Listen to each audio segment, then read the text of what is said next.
Magpapatuloy ang matinding init sa ilang bahagi po ng bansa.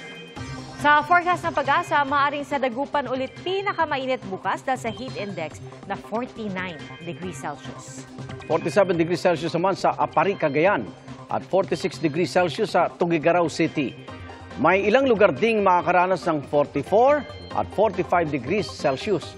May 20 lugar pa ang posibleng nasa 42 hanggang 43 degrees Celsius. Kahit maalinsangan, may tsansa pa rin ng ulan base sa datos ng Metro Weather. Posible po yan sa ilang bahagi ng Ilocos Provinces, Palawan, Western Visayas, Leyte at halos buong Mindanao, lalo na ang Zamboanga Peninsula, Soc-Sargent, Caraga at Davao Region.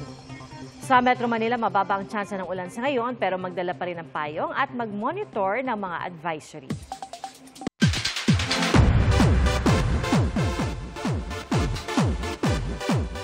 Record-breaking ang finale episode ng hit K-drama series na Queen of Tears.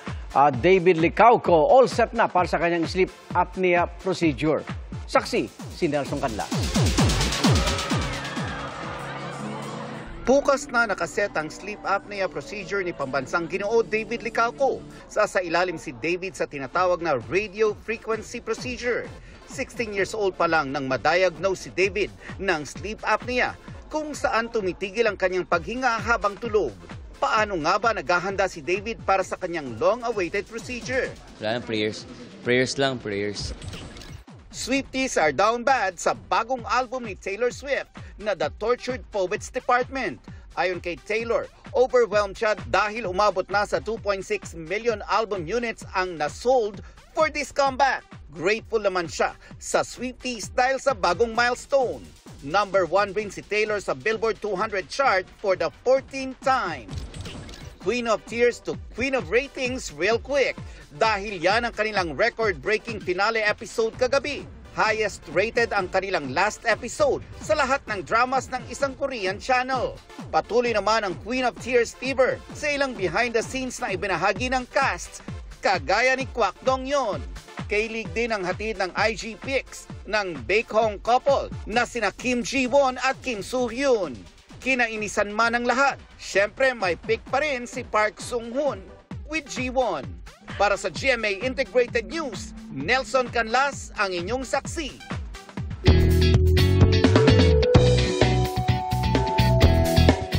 Isang nakakaantig na eksena ang naganap sa pagitan ng mag-ama sa Paway, Ilocos Norte.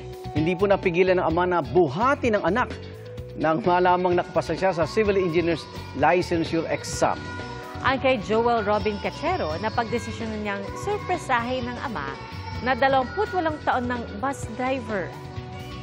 Hindi raw naging madali para kay Joel ang pagre-review dahil sa mga pagsubok na dinaanan niya, kagaya ng magkasunod na pagkamatay ng kanyang lolo at lola. Super proud naman ang ama ni Joel. Mga anak daw ang naging inspirasyon niya sa pagtatrabaho. Maraming netizen ang humanga rin sa sipag at hindi pagsuko ni Joel sa pagkamit ng kanyang pangarap. Salamat, Igan, sa inyong pagsaksi. Ako naman, Arnold Clavio. Ako po si Pia Arcangel para sa mas malaking misyon at sa mas malawak na paglilingkod sa bayan. Mula sa GMA Integrated News, ang News Authority ng Pilipino, hanggang bukas, sama-sama tayong magiging saksi!